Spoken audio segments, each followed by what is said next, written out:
Assalamualaikum warahmatullahi wabarakatuh. Perkenalkan, nama saya Muhammad Setia Hariza Haji dengan NIM J5240015. Di sini saya akan menjelaskan tentang spermatogenesis. Apa sih spermatogenesis itu? Jadi, spermatogenesis adalah proses pembentukan dan pematangan spermatozoa yang berlokasi di tubulus seminiferus. Nah, proses ini melibatkan transformasi sel epitel germinal melalui tahapan mitosis, meiosis, dan spermiogenesis. Setelah matang, spermatozoa disimpan sementara di epididymis sebelum diejakulasikan. Nah, sebelumnya kita akan mengenal spermatozoa. Nah, spermatozoa atau sel sperma adalah hasil produksi dari testis yang terdiri dari beberapa sel germinal yang sudah matang. Nah, kemudian kita akan membahas tentang lokasi dan struktur penting. Nah, proses ini atau spermatogenesis ini terjadi dalam tubulus seminiferus, yaitu saluran halus yang ada di dalam testis.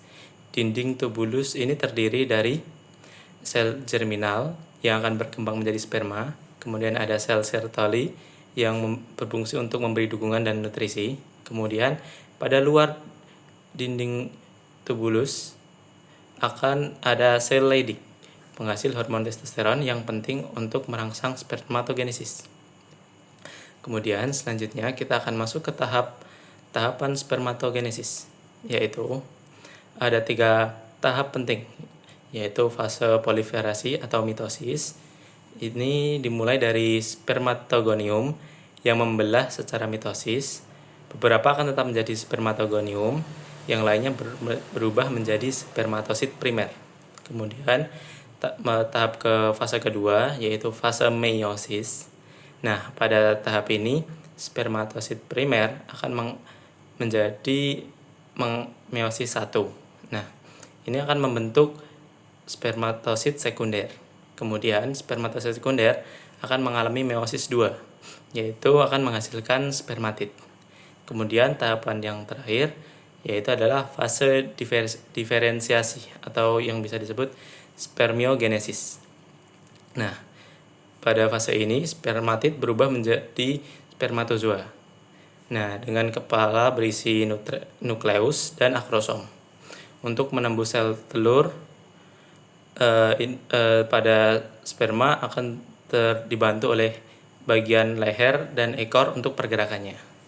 Kemudian masuk ke penjelasan selanjutnya mengenai regulasi hormonal. Nah, proses ini dikendalikan oleh poros hipotalamus, hipofisis, dan testis. Kemudian hipotalamus akan melepaskan GnRH yang akan merangsang hipofisis anterior.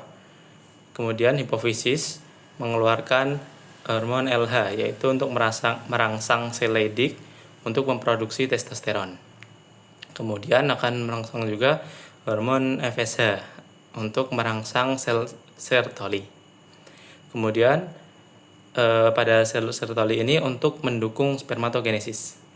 Setelah itu testosteron juga memberi umpan balik negatif ke otak untuk menjaga keseimbangan hormon.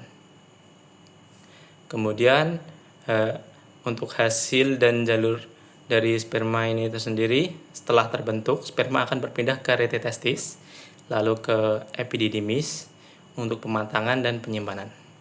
Kemudian dari sana, saat ejakulasi, sperma akan bergerak melalui vas deferens, bergabung dengan cairan dari vesikula seminalis, terus ke prostat dan kelenjar bulbo-uretralis, lalu dikeluarkan lewat uretra. Kemudian, untuk kesimpulan dari penjelasan mengenai spermatogenesis pada kali ini ialah proses kompleks yang melibatkan pembelahan sel, diferensiasi, dan pengaruh hormonal.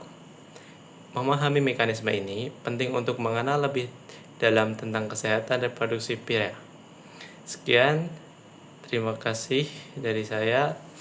Mohon maaf bila ada salah. Wassalamualaikum warahmatullahi wabarakatuh.